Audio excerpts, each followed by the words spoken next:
Olá, farofeiros peruanos! Bem-vindos a mais um Sextou com Farofa. Hoje é um farofa especial, por isso eu estou aqui no meu velho querido banco solitário, porque hoje eu vou contar para vocês a história de um dos maiores atores de Hollywood, na minha opinião, porque é o meu ator favorito, é a minha inspiração na questão de atuação. E janeiro, agora de 2022, ele vai fazer, quer dizer, já fez no dia 17 de janeiro, 60 anos, malandro. Sim, Jim Carrey chegou, já é sexagenário, beleza? E a gente vai relembrar momentos icônicos. Vou falar para vocês sobre a carreira desse cara a partir de agora. No dia 17 de janeiro de 1962, nasceu um carinha chamado James Eugene Carrey, lá em Toronto, nos subúrbios de Toronto, no Canadá. Aos 8 anos de idade, esse cara, ele ficava na frente do espelho, fazendo caretas, e foi ali que ele descobriu que ele conseguia imitar alguns familiares, imitar algumas pessoas importantes na época, e ali ele teve o estalo e falou: eu vou fazer isso pro resto da minha vida. Porque a mãe dele ria muito com as coisas que ele fazia e ela sofria de depressão. Então ele via aquilo como um alívio para a família, fazer a mãe dele rir. Na juventude dele, a família dele perdeu a sua casa e eles tiveram que morar por alguns meses numa van. Ele, os pais e mais 2 irmãos. Ele e um outro irmão chamado John moravam numa tenda por alguns meses perto de um lago, Lago Ontário, lá no Canadá. E foi um dos piores momentos da vida do Jim Carrey, mas ele passou por essa. O pai dele conseguiu um emprego numa fábrica de pneus e ele levou os 2 filhos, né, o Jim e o John, que já tinham idade para trabalhar, para essa fábrica. Eles trabalhavam como zeladores, então trabalhavam de madrugada, né, chegavam lá às 6 da noite, saíam de manhã. E o Jim teve que largar a escola aos 16 anos. Aos 15 anos, um ano antes, ele começou a se aventurar nos stand-ups lá no centro de Toronto, no Canadá mesmo. E aí, no primeiro show dele, a mãe dele vestiu ele, botou ele na beca, todo alinhado, bonitinho, e foi para um clube de comédia. Não era a roupa para ele estar ali. E aí a galera não levou ele a sério e ele ficou meio decepcionado com aquilo, mas os pais dele foram muito importantes nessa jornada porque eles incentivaram muito a carreira dele na comédia. Em 1979, quando ele tinha 17 anos, ele voltou aos palcos, né? E aí o primeiro show dele como stand-up, né? Obviamente, fazer stand-up de imitações, porque ele tinha facilidade de mudar o rosto dele, quer dizer, na verdade ele ainda tem essa facilidade, e de mudar a voz. E aí ele fazia shows de imitações. E aí ele ganhou o primeiro cachê da vida dele, $20 canadenses. E aí, nessa época, ele pegou um talão de cheque, arrancou uma folha, colocou lá o valor de $10 milhões. E ele dobrou, colocou na gaveta, ele falando: um dia eu ainda vou sacar esse dinheiro baseado na minha carreira de atuação. Eu vou ganhar esse dinheiro sendo ator. E deixou lá esse valor.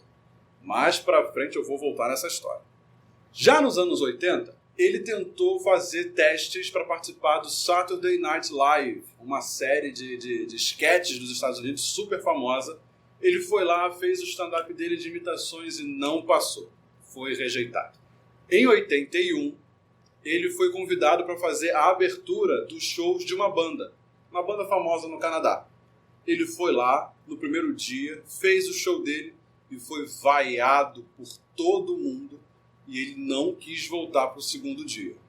Mas, 2 semanas depois daquele show, ele foi manchete de um jornal no Canadá, dizendo que ele era uma descoberta, na verdade, da comédia, e aquilo deu uma certa alavancada na carreira dele no Canadá. Ele começou a ser...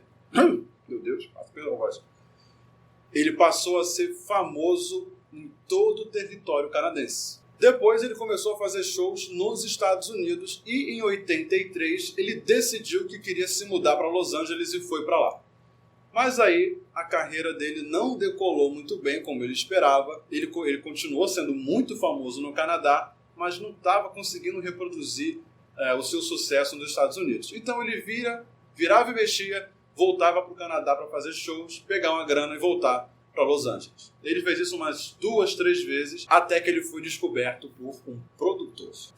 Esse produtor colocou ele numa série de televisão como protagonista, só que a série foi cancelada. Ele gravou os episódios, a série foi lançada, durou uma temporada, mas ela foi cancelada. O sonho da vida dele era participar do Johnny Carson, que era um talk show famoso nos Estados Unidos naquela época, e ele queria muito participar. E aí ele foi lá para divulgar essa série. Ele fez o show dele, imitou o Elvis, imitou o Jack Nicholson, imitou o James Dean, imitou porrada de gente. A plateia foi ao delírio, o Johnny aplaudiu a beça, mas o Johnny não chamou ele para sentar no sofá. E isso foi um sinal de tipo, eu gostei dessa apresentação, mas nem tanto. Aí, em 1984, ele foi avistado por um produtor de cinema. E aí aquele cara se encantou com aquele maluco esquelético lá, todo elástico, se jogando no chão, fazendo careta. Falou, cara, vem fazer um teste para um filme que vai sair ano que vem. E aí esse filme era Procura-se Rapaz Virgem. É meio bizarro, né? É um terror de comédia, que é uma vampira que procura homens virgens para se manter viva. E aí o Jim Carrey é um dos protagonistas desse filme e foi o primeiro protagonista dele no cinema, um filme que quase ninguém viu, no Brasil não fez nenhum sucesso. Aí a carreira dele começou a decolar. Ele recebeu o convite para participar de um filme do Francis Ford Coppola, o cara que criou O Poderoso Chefão. E esse filme se chamava, nome grande pra cacete, Peggy Sue, Seu Passado Te Espera, em 86. E aí ele gravou o filme, foi um coadjuvante lá qualquer e tal, e aí ele começou a ficar, tô gostando dessa parada.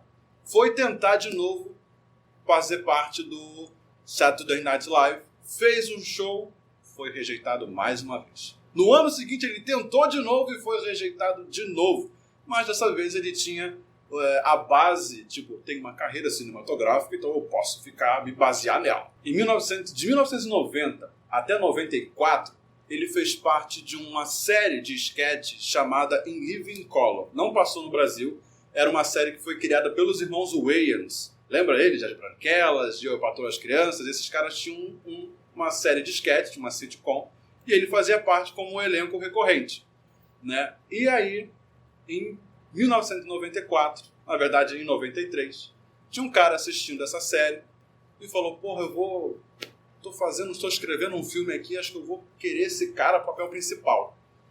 E esse filme era só Ace Ventura. Falando nisso, 1994 foi um ano mágico para o Jim Carrey. Em fevereiro estreou Ace Ventura, em julho ele estreou Máscara e em dezembro ele estreou Debi Lloyd, 3 dos maiores personagens da carreira do Jim Carrey. Como o sucesso do Ace Ventura foi gigantesco, antes de sair o Máscara em julho, a produtora já ofereceu para ele $5 milhões para ele reprisar o papel do Ace Ventura. A New Line, a produtora do Máscara, ofereceu 7 milhões para ele fazer o Máscara, para ele voltar para uma sequência do Máscara. E a New Line também ofereceu 7 milhões para ele fazer o papel do Lloyd em Debi Lloyd. O Máscara foi um marco na história do Jim Carrey porque foi a sua primeira indicação ao Globo de Ouro. Agora falando um pouco da filmografia do Jim Carrey, os filmes que ele fez que viraram icônicos no cinema. Em 95 ele foi o Charada em Batman Eternamente. E também teve Ace Ventura 2, Um Maluco na África. Também foi muito bom, mas não teve o mesmo sucesso do primeiro filme. Em 96, ele fez um filme que não fez muito sucesso no Brasil, chamado O Pentelho. Ele era um operador, um instalador de TV a cabo, e ele era endiabrado, fazia bagunça com todo mundo. e principalmente com o Matthew Broderick, que está no filme também. Para esse filme, ele recebeu um cachê de 20 milhões de dólares. Foi o primeiro ator a receber um cachê tão alto naquela época. Lembra daquele cheque de 10 milhões? Em 97 veio nos seus papéis mais icônicos, O Mentiroso. E com esse filme ele recebeu a sua segunda indicação ao Globo de Ouro. Não perca as contas. Em 98, ele enveredou para o lado dramático da sua carreira. Seu primeiro, não seu primeiro, né, mas o seu primeiro filme de sucesso no drama foi O Show de Truman. E aí, ele não foi só indicado, mas ele venceu o seu primeiro Globo de Ouro por atuação, porém, foi esnobado pelo Oscar. Também não perca as contas. Em 99, mais um papel dramático, em O Mundo de Andy, em que ele interpreta o famoso comediante Andy Kaufman. Ele venceu o Globo de Ouro mais uma vez, seu segundo, e ele foi indicado ao SAG, que é o Screen Actors Guild Awards, né, o prêmio do Sindicato dos Atores. Esse prêmio é termômetro para o Oscar. Ele foi indicado ao SAG, mas mais uma esnobação do Oscar. Em 2000 foram 2 sucessos de bilheteria. O primeiro, Eu Mesmo e Irene, um puta filme que ele faz um policial bipolar. E o segundo foi O Grinch, em que ele faz o monstro verde que odeia o Natal. O Grinch lhe rendeu a sua 5ª indicação ao Globo de Ouro. Avançando mais um pouco, em 2003, ele fez, eu acho que para minha geração, um dos filmes mais icônicos do Jim Carrey. Muita gente conheceu o Jim Carrey nesse filme, que é O Todo-Poderoso, em que ele faz um substituto de Deus. Pô, esse filme é sensacional. Esse filme é tão sensacional que ele hoje é a 7ª maior bilheteria de todos os tempos de um filme de comédia. Em 2004, mais um drama. Agora o meu filme favorito. Brilho Eterno de uma Mente Sem Lembranças, em que ele foi par com a Kate Winslet, que foi indicada ao Oscar aquele ano por essa interpretação, mas ele não. 3ª esnobação do Oscar do nosso querido Jim Carrey, mas ele foi indicado ao Globo de Ouro e ao BAFTA, que é o prêmio da Academia Britânica de Cinema. No mesmo ano, ele fez o vilão Conde Olaf, de Desventuras em Série. Todo mundo elogiou porque ele deu vida a um personagem que era tão sem graça nos livros e transformou num ícone do cinema infanto-juvenil. Em 2005, ele atuou ao lado da Téa Leoni no remake de As Aventuras de Dick e Jane, onde um casal bem de vida perde tudo e eles entram para o mundo do crime. Ao longo dos anos 2000, os anos 2010, o Jim fez alguns filmes que não foram muito bem, não foram muito memoráveis, nem foram sucessos de bilheteria, muito menos sucessos de crítica. E eu vou citar alguns aqui, olha só.